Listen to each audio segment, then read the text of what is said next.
Delegates to the Second International Conference of Victims of Agent Orange Dioxin on August 9th paid a visit to the Friendship Village here in Hanoi.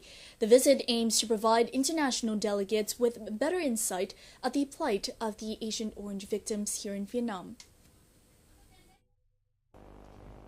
The Friendship Village today welcomes special guests. They are the delegates of the ongoing Second International Conference of Victims of Agent Orange Dioxin. Organizers believe that the visit could be an important supplement to all the papers and discussions they are having at the conference. The visit is very meaningful, contributing to the success of the ongoing conference. It could help delegates witness firsthand what are the pains and the sufferings that Agent Orange victims in Vietnam are facing with. It could also make them understand more on the efforts to take care of those victims in Vietnam.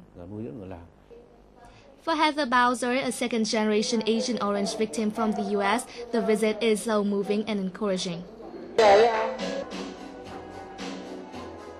When I come here, it makes me feel happy because I see the other children having each other and depending on each other. Of course, I'm heartbroken for their disabilities and their situation, but I see them learning and living together, and it gives me great hope.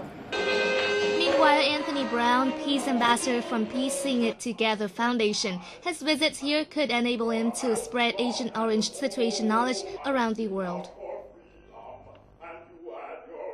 I think a lot of people believe that the war in Vietnam happened a long time ago and that there are no residual impacts. But we know, and I've learned, that Agent Orange is impacting generation after generation.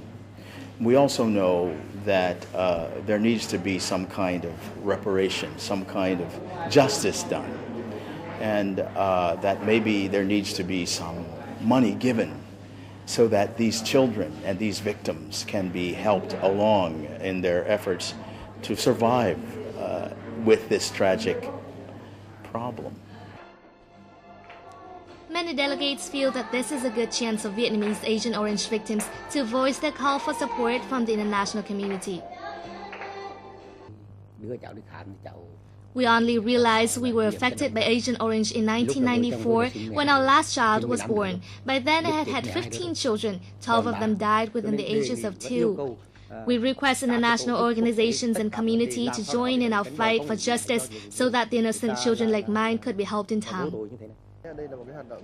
This is a practical action to help Agent Orange victims in Vietnam. I call upon the international community and those concerned about the Agent Orange Dioxin issue in Vietnam to continue their support financially and vocally for the victims of Agent Orange victims so that they could have a better life, alleviating their pains in some ways and contributing to the Vietnamese government's efforts in resolving the aftermath of the war. Many war pains have healed for both the Vietnamese and U.S. people. However, the pain of Agent Orange has continued its tenacious grip.